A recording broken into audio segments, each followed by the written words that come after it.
जाएंगे निर्गमन की पत्री 14 अध्याय उसका 14 वचन, 13, 14 और 15 वचन, 13, 14 एंड 15। मूसा ने लोगों से कहा, डरो मत, खड़े खड़े हुए उद्धार का काम देखो जो यहोवा आज तुम्हारे लिए करेगा, क्योंकि जिन मिस्रियों को तुम आज देखते हो उनको भी कभी ना देखोगे। यहोवा आप ही तुम्हारे लिए लड़ेगा, इसलिए तुम चुपचाप रहो। तब यहोवा ने मूसा से कहा, तू क्यों मेरी दुहाई दे रहा है? इस्राएलियों को आज्ञा दे कि यहाँ से कूच करे। आइए हम प्रार्थना करें। स्वर्ग और पृथ्वी को बनाने वाले मेरे परमेश्वर पिता, दिल से धन्यवाद देते हैं इस समय के लिए प्रभु। अपने आप को प्रभु आपके अनुग्रह के सिंहासन तले लाते हैं प्रभु। मांगते हैं प्रभु, जब आपके वचन का खजाना प्रभु यहाँ पर खोला जाता है प्रभु, आपकी आत्मा जब इसे उंडेलती है तो हम जो प्रभु आत्मिक रूप से आप भी कंगाल है प्रभु, हम धनी हो जाए। मांगते हैं प्रभु इन वचनों के जरिए तुम मुझसे बात कर प्रभु, और होने दे जब मैं तेरी आवाज सुनता हूँ प्रभु तो मैं इसे नजरअंदाज ना करूं प्रभु, तेरी मर्जी जान कर प्रभु इसको ग्रहण करने पाऊं, उस पर मनन करने पाऊं प्रभु, और अपने जिंदगी में एक बहुत बड़ा बदलाव इन वचनों के जरिए में देखने पाऊं। सिखाने वाला तेरा आत्मा हो प्रभु, बोलने वाले होठ किसी के भी हो प्रभु, पर परमेश्वर शब्द तेरे हो। होने दे प्रभु इन वचनों का बोला जाना, सुना जाना प्रभु, हर बात तेरी महिमा को बढ़ाए। यीशु मसीह के नाम में मांगते हैं, आमीन।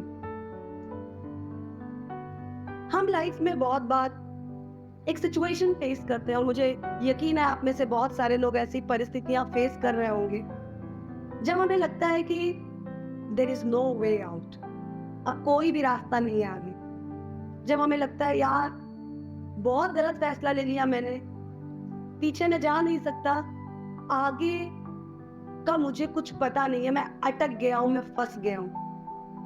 बहुत बार हम जिंदगी के ऐसे मोड़ पे, प्लीज ध्यान से सुनिएगा, हम जिंदगी के ऐसे मोड़ पे खुद को पाते हैं जब हमें लगता है काश कोई हमारे लिए कुछ कर पाता।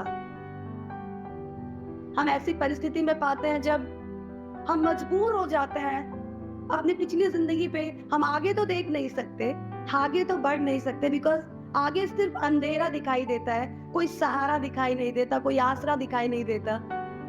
तो पीछे की जिंदगी जिसे हम यीशु में आने से पहले छोड़ आए हैं, वो पुराने कपड़े हमें वो दिखाई देने लगते हैं, और हम सोचने लगते हैं कि काश काश मुझे फिर से वही जिंदगी मिल जाती। मैं अक्सर यहाँ पे जवानों को बात करते देखती हूँ, पहले का टाइम अच्छा था, कोई लेना देना नहीं दुनिया से, दोस्त, सुट्टा, दारू, पार्टी, झूठ। अब देखो सच बोल के पिटाई खा रहा हूँ, पहले झूठ बोल के जो मर्जी करो, कोई मुझे पकड़ नहीं सकता था। और हम इतना ज्यादा पीछे की बातों को सोचने लग जाते हैं कि हमें लगता है, और हमारे मन में एक दुविधा चलने लगती है कि कहीं ऐसा तो नहीं मैं प्रभु के पीछे चल के कोई गलत काम कर रहा हूँ, यार गड़बड़ी हो गई। थोड़े दिनों पहले यहाँ आने वाले एक भाई से हम बात कर रहे थे, बहुत साल पहले जब हमने सेवा शुरू की तो वो भाई हमारे साथ उठते बैठते थे, और बहुत जवानी की उम्र में उन्होंने अपने जीवन को प्रभु को समर्पित कर दिया। अब वो थोड़ा पीछे की ओर चल रहा है। हमने बोला देखो भाई ऐसे जिंदगी नहीं चलेगी, तुम्हारी जिंदगी में कोई ग्रोथ, कोई उन्नति, कोई विकास दिखाई नहीं देता। तुम्हें याद है, तुमने एक दिन, हमको इमोशनल करते हैं, याद करो वो दिन जब तुमने अपने दिल परमेश्वर को दिया था और तुमने फैसला लिया था कि तुम प्रभु के पीछे चलोगे। तो हंसते हुए कहते हैं अरे दीदी बहुत बड़ी गलती हो गई, बचपन में फैसला ले लिया, बचपन में समर्पण कर लिया, मैं आज पछताता हूँ क्यों कर लिया मैंने ऐसा। कई बार जब हम सही नहीं जा रहे हो, या कई बार जब हम घिरा हुआ सा महसूस करते हैं, तो हमें ये आत्मग्लानि होती है, ये शिकायत अपने अंदर से रहती है, ये दुविधा हमारे मन में चलती रहती है कि पिछला जीवन ही अच्छा था, आगे बढ़ू ना बढ़ू, आगे बढ़ू ना बढ़ू। ऐसे समय हम या तो गलत फैसले ले लेते हैं। मैं बहुत सारे लोगों को जानती हूँ, मुझे अभी भी याद है जब मैं स्कूल में पढ़ा करती थी तो मेरे साथ एक मेरी बहुत खास दोस्त थी, अचानक उसने स्कूल आना छोड़ दिया। बाद में बातचीत करने पे पता चला कि एक लड़के के साथ उसकी बहन की बातचीत चल रही थी, पूरे परिवार ने मना किया कि उस शादी के रिश्ते में वो ना जाए, पूरे परिवार ने रोका टोका, लेकिन उसने किसी की नहीं सुनी और उसने शादी कर ली। जो उसकी छोटी बहन थी वो मेरी दोस्त थी। बड़ी बहन ने शादी कर ली। शादी के बाद कुछ ही दिनों बाद ससुराल से फोन आई, और जब पूरा परिवार भाग कर गया तो देखा एक लकड़ी के पीस की ना एक जली हुई लाश घर में पड़ी हुई थी। किसी को आज तक नहीं पता, कोई कंप्लेन नहीं, कुछ नहीं, किसी को नहीं पता कि वो बड़ी बहन किस तरह जल गई, कैसे उसकी जिंदगी खत्म हो गई। कहानियां मैंने सुनी अपने स्कूल के दौरान की ससुराल वालों ने जला दिया, फ्रस्ट्रेट होकर उसने खुद पे केरोसिन डालकर आग लगा ली, लेकिन उसके कारण मेरी दोस्त की पढ़ाई बंद हो गई और चीजें रुक गई। कुछ लोग जब संभाल नहीं पाते तो वो आत्महत्या की सोचते हैं। मुझे लगता है सबसे इजीएस्ट हथियार हमें लगता है कि अपनी लाइफ को फिनिश कर देते हैं। पर अजीजों, विश्वासी होने के नाते हमें इस बात को समझना जरूरी है कि जब हम एक ऐसी परिस्थिति में हो, जब हमारा पास्ट हमें खींच रहा है और भविष्य कुछ दिखाई नहीं दे रहा है, तो हमें इस बात को समझना जरूरी है कि मैं एक अविश्वासी की तरह, एक अंधकार में रहने वाले जन की तरह व्यवहार नहीं कर सकता। हमें इस बात को समझना जरूरी है कि संसार के पास आशा नहीं, हमारे पास आशा है। संसार के पास उद्धार नहीं, हमारे पास उद्धार है।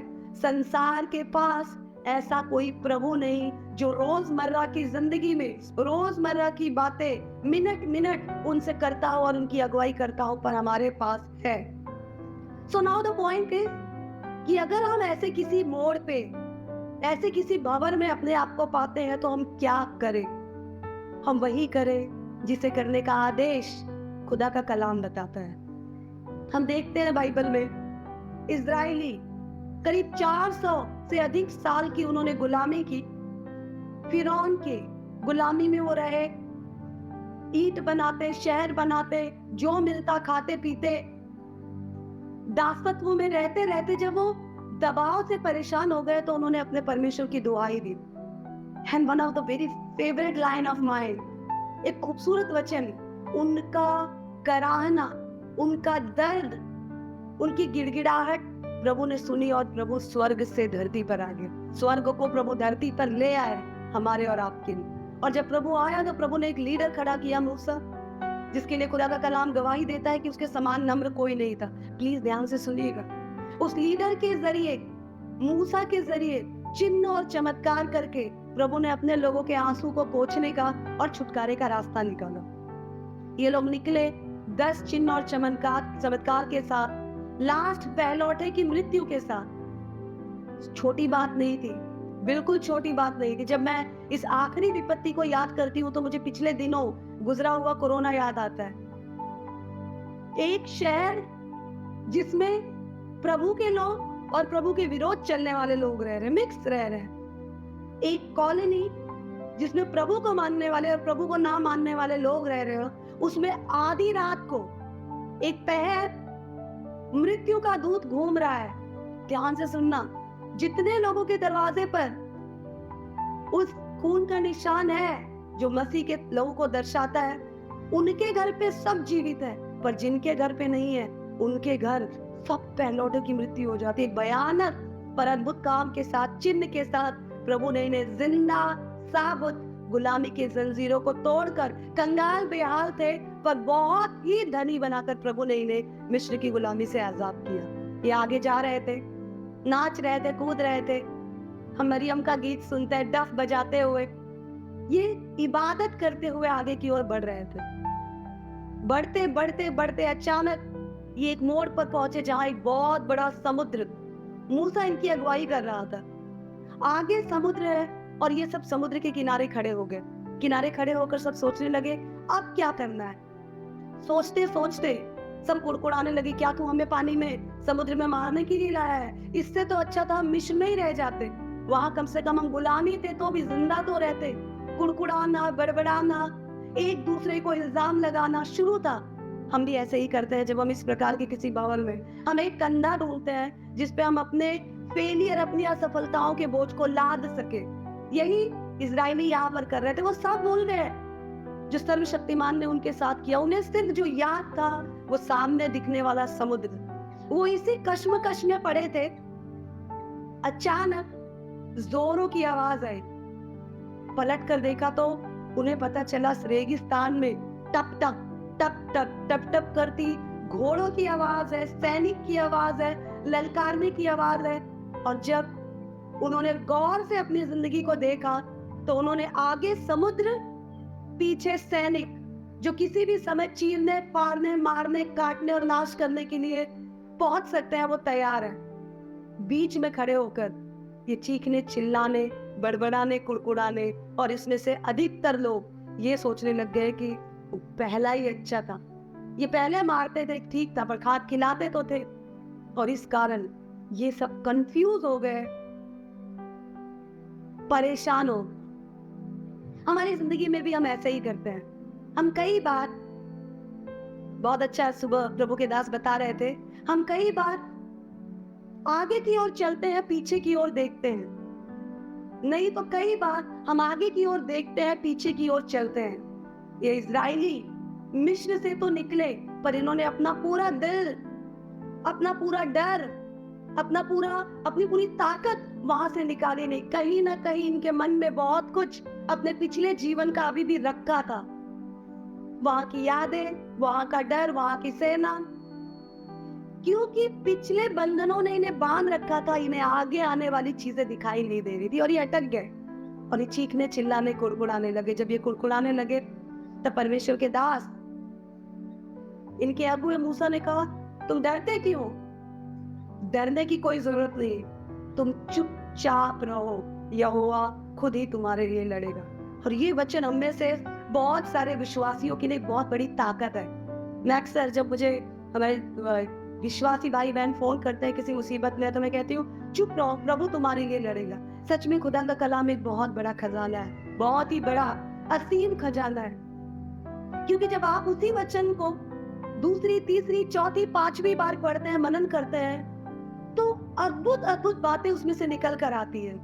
अभी तक हमने ये सीखा, ये जाना कि प्रभु का वचन बताता है तुम चुप रहो, यहोवा तुम्हारे लिए लड़ेगा। लेकिन आज जब मैंने इसके आगे के वचन को देखा, जब प्रभु अपने दास मूसा से कहता है तू गिड़गिड़ाता क्यों है, तू आगे बढ़, तब हमारे दिमाग में एक बहुत बड़ा सवाल घर कर जाता है, ये क्या प्रभु अपने ही वचन के विरोध में बोल रहा है?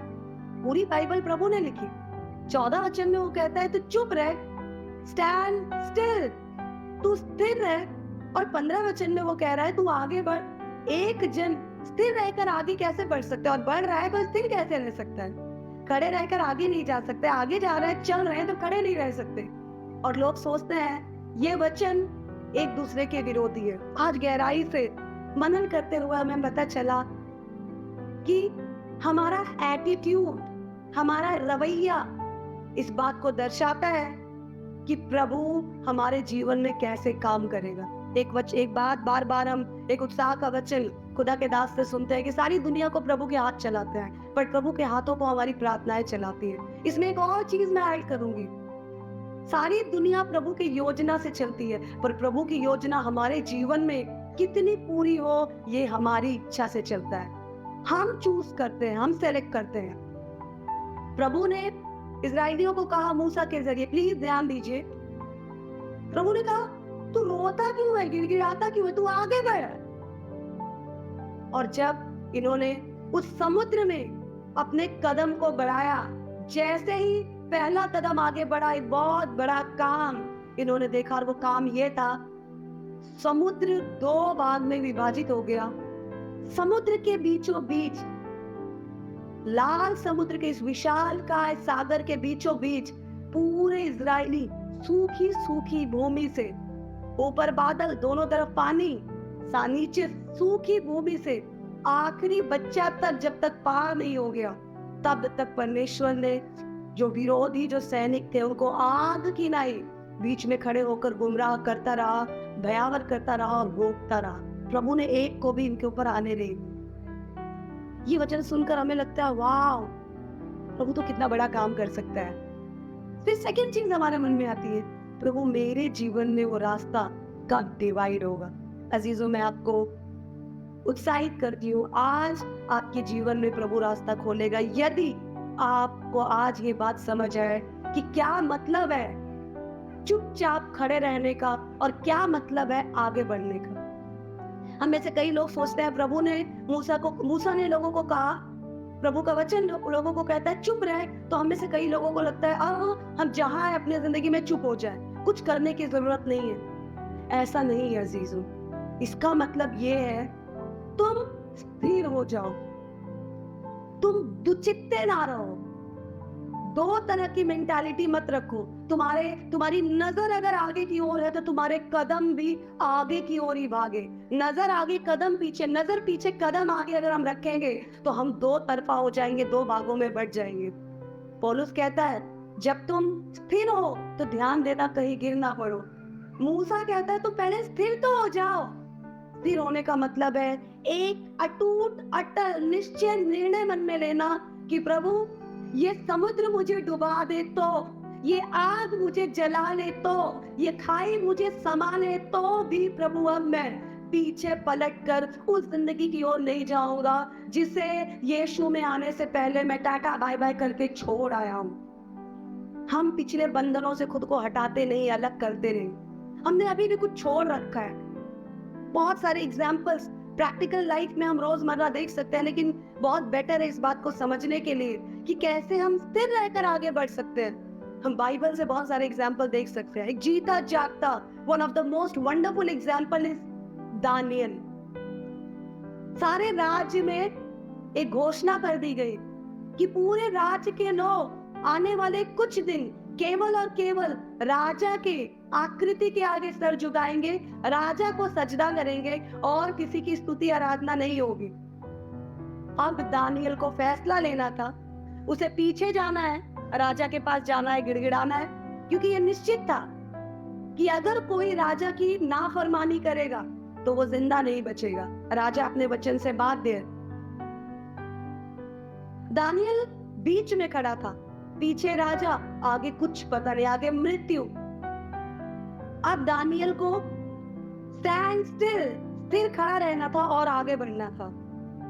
दानियल कैसे स्थिर रहा? दानियल ने अपने मन में निर्णय लिया, प्रभु मुझे राजा की नाफरमानी करके मरना पड़े तो मंजूर है, पर मैं राजा की बात मानकर तुझसे दूर होना मंजूर नहीं कर सकता। उसने अपने मन को स्थिर किया। फर्स्ट ही डिसाइडेड।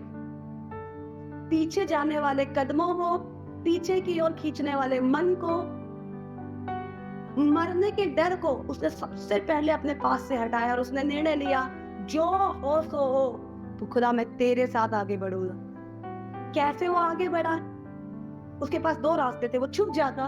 उसके पास अगला रास्ता वो लोगों को बताता कि मैं खुदा का जन हूं, मैं उसी रास्ते पे चलूंगा जो मेरे खुदा ने मेरे लिए तय कर रखा है। वो अपने कोठरी में रोज की नाई गया, वो अपनी कोठरी में रोज की नाई बैठा घुटनों पर, वो अपनी कोठरी में रोज की नाई उसने अपने हाथों को उठाया और रोज की नाई बिना किसी शिकवा शिकायत शिकन के वो उस खुदा की इबादत करने लगा। और जब वो उस खुदा की इबादत कर रहा था तब जिसने ये सारा षड्यंत्र बनाया, वो सेना, वो लोग, वो चापलूस लोग दानियल को देख रहे थे। और तुरंत ये खबर राजा के पास पहुंची और राजा को मजबूरन दानियल को अपने वचन के अनुसार शेरों की मान में डालना पड़ा। लाल समुद्र उस समय डिवाइड नहीं हुआ जब इन्होंने मन बनाया, लाल समुद्र उस समय डिवाइड हुआ जब इन्होंने कदम बनाया। प्रभु ने दानियल की रास्ता उस समय नहीं खोला जब दानियल ने मन बनाया, स्थिर हो गया कि प्रभु बस अब मैं तेरे पीछे चलूंगा, मृत्यु से भी मैं नहीं डरूंगा। प्रभु ने दानियल के लिए रास्ता तब खोला जब दानियल को शेर की मांद में डाल दिया गया। और जब दूसरे दिन राजा ने मांद को खोला तो पूछा, दानियल क्या तू जीवित है? दानियल ने ये नहीं कहा तुझे तो मैं आकर बताता हूँ। नो, उसके एक्शंस में उसकी स्थिरता दिखाई दे रही थी। दानियल का, हे राजन, जिस परमेश्वर की मैं आराधना करता हूँ, उस परमेश्वर ने पूरी रात शेरों का मुंह ऐसा बंद किया कि वो मेरी कोई भी हानि ना कर सके। चमत्कार तो हम देखेंगे जब हम कदम बढ़ाएं, चमत्कार तो हम देखेंगे श्योर एंड सर्टन जब हम अपने एक्शन में, अपने कामों में अपने उस विश्वास को प्रकट करेंगे, जब हम वो रास्ता चुनेंगे जो यहोवा ने मेरे लिए रखा है। हम देखते हैं राहाब वेश्या को। राहाब एक वेश्या थी, पहले भी आज भी कोई इज्जत इस प्रोफेशन के लिए नहीं थी। आप जानते हैं राहाब जिस शहर में रहती थी, उस शहर में जब इजरायली लोग जासूसी कर रहे हैं तो वो डर गए। यहोशू कालेब को छोड़कर बाकी लोग डर गए और उन्होंने निर्णय लिया, भाई हम कनान नहीं जाएंगे। लंबे तगड़े लोग, मोटे मोटे लोग, बड़े बड़े इतने भयानक फल की जिसको एक जन के लिए अकेले उठाना नामुमकिन है, बड़े बड़े घर, समृद्ध शहर जो इजरायलियों ने देखा नहीं था। इन्होंने कहा हम ऐसे जगह में सेट नहीं हो पाएंगे, कनानी तो हमें खा जाएंगे। उन कनानियों के बीच यरीहो की दीवार पर रहने वाली ये वेश्या केवल और केवल इनके डर को जिंदगी भर जिसने देखा, जिनके जरिए कमाया, वो वेश्या राजा और कनान के लोगों की दहशत को तो देख रही थी, पर वो प्रभु के कामों की चर्चा, जो उसने लाल समुद्र को बांटा, जो अद्भुत चमत्कार के साथ निकाला, जो पहलौठे की मृत्यु से बचाया, जिसने मेंढकों के आतंक से बचाया, ओलों की बारिश से बचाया, उस परमेश्वर के बड़े कामों की चर्चा वो सुन रही थी। आप जानते हैं रेहाब ने उसी हालात में जहां वो थी, उसी यरीहो की दीवार में उसने निर्णय लिया, वो मजबूत हो गई, वो चुपचाप स्थिर हो गई। हो चाहे जो भी, मैं चलूंगी उस परमेश्वर के रास्ते जिसकी चर्चा मैं सुनती हूँ। उसके पास भी दो रास्ते हैं, दो रास्ते हैं। उसने प्रभु के लोगों को बचाया। वो अपना गुनाह मान सकती थी, वो उनको ना बचाती, उसके ऊपर कोई लोड नहीं था, लेकिन उसने सबसे पहले खुद को स्थिर किया। She stood firm। और उसके बाद उसने अपने कदम को बढ़ाया। ना केवल उसने ना दिखने वाले परमेश्वर के डर में आकर, दिखने वाले राजा के डर को भूलकर खुदा के जनों को बचाया, बल्कि विश्वास के साथ लाल कपड़ा टांगे रही अपने घर के सामने, क्योंकि उसे पता था ये लाल रंग मेरे छुटकारे का रंग। और जब उसने उस छुटकारे के रंग को बाहर डाला तो प्रभु के काम को उसने अपने जीवन में देखा। लाल समुद्र तो बटेगा ही बटेगा, सूखी जमीन से तो निकलेंगे ही निकलेंगे। हम किस तरफ चलने का निर्णय ले रहे हैं। फर्क नहीं पड़ता प्रॉब्लम कितनी बड़ी है, फर्क ये पड़ता है निर्णय कितना बड़ा है। और ये निर्णय अपनी जिंदगी में केवल एक ही जन ले सकता है, केवल एक जन, जो इस बात को जानता है कि यहोवा क्या है, जो इस बात को जानता है। भजन संहिता 46 बताती है, यहोवा कोई और नहीं, वो मेरा रचने वाला, मेरा शरण स्थान और मेरा दृढ़ गढ़ है। वो मेरे लिए मार्ग बनाने वाला है, वो मुझे शांति देने वाला है, वो मुझे चंगाई देने वाला है। वो एक ऐसा पिता है जो ना सोता है ना ऊँघता है, जो अपने डरवैयों की चिंता करता है। वो एक ऐसा पिता है जो हम पापी लोगों के लिए अपने बेटे के इकलौते के कतरे कतरे लहू को बहाने के लिए भी जिगरा रखता है, जो इस बात को जानता है कि शांति का राजकुमार यीशु है, जो इस बात को जानता है कि प्रभु ने अपने इकलौते को दे दिया, जो मारा गया, गाड़ा गया, जी उठा, और उसके जी उठने से हमें आशा है और वो आएगा, वो जरूर आएगा अपने उन लोगों को लेने के लिए जो टकटकी लगा है उसकी राह देखते। जो इस बात को जानता है वो इत्मीनान रखेगा, स्थिर रहेगा, इंतजार करेगा, और जो इंतजार करेगा, खुदा का कलाम बताता है, इतिहास गवाह है, जिसने यहोवा की ओर देखा वो कभी लज्जित नहीं हो सकता। इसलिए मैं आप लोगों को उत्साहित करना चाहती हूँ। आप जिंदगी के किसी भी भंवर में हैं, बहुत सारे गलत फैसले हो सकता है आपने ले लिए हो, आगे आपको लगता हो मैं कहाँ जाऊं, पीछे आपको दिल दहलाने वाली दहशत भरी सिचुएशन या डुबावने वाले हालात दिखते हो। आगे देखकर पीछे की ओर ना चलना, पीछे देखकर आगे की ओर ना चलना, नजर भी वही, कदम भी वही, प्रभु की ओर चलना। हर कदम पे आपके पास दो चॉइसेस आएंगी, दो चॉइसेस। क्या मैं समझौता कर लूं?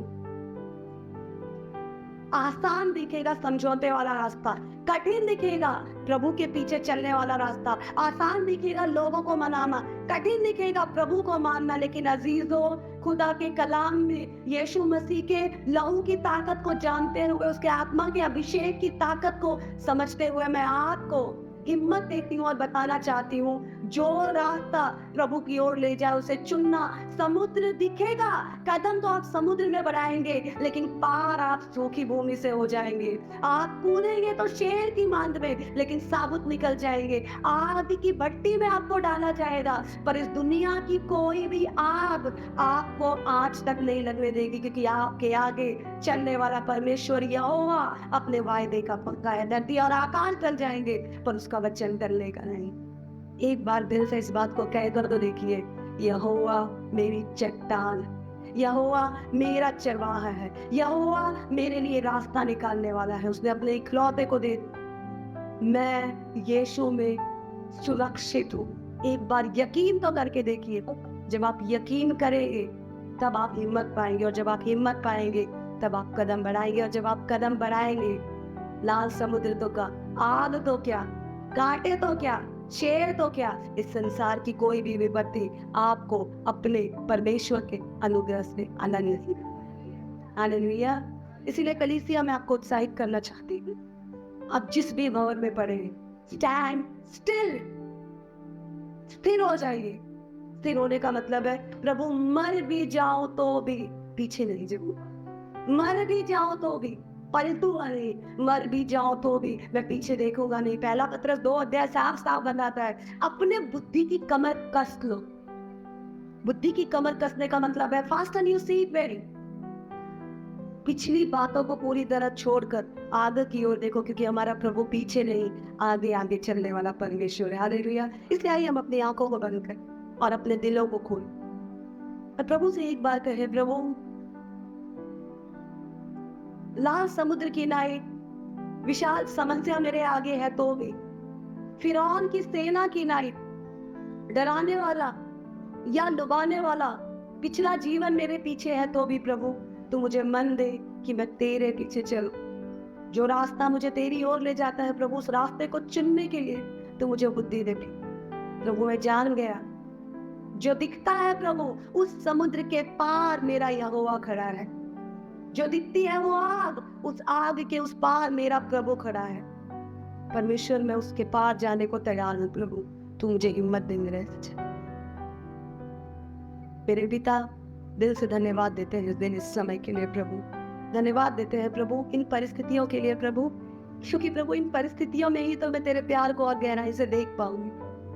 I really thank you for this situation, and I'm praying that your will be done in my life and in this situation. प्रभु तेरे लोगों के जीवन में और उनकी परिस्थितियों में राजा तेरी मर्जी पूरी हो। आज केवल यही दुआ मांगते हैं प्रभु कि जब भी हम ऐसे भंवर में अपने आप को पाए, तेरी ओर जाने वाला रास्ता हम चुनने पाए प्रभु। हम तेरे हो जाए, मैं तेरी हो जाऊँ और तू मेरा हो जाए। परमेश्वर चमत्कार हो ना हो प्रभु, मैं जब भी अपने आप को पाऊं खुदावत तेरी उपस्थिति में पाऊं।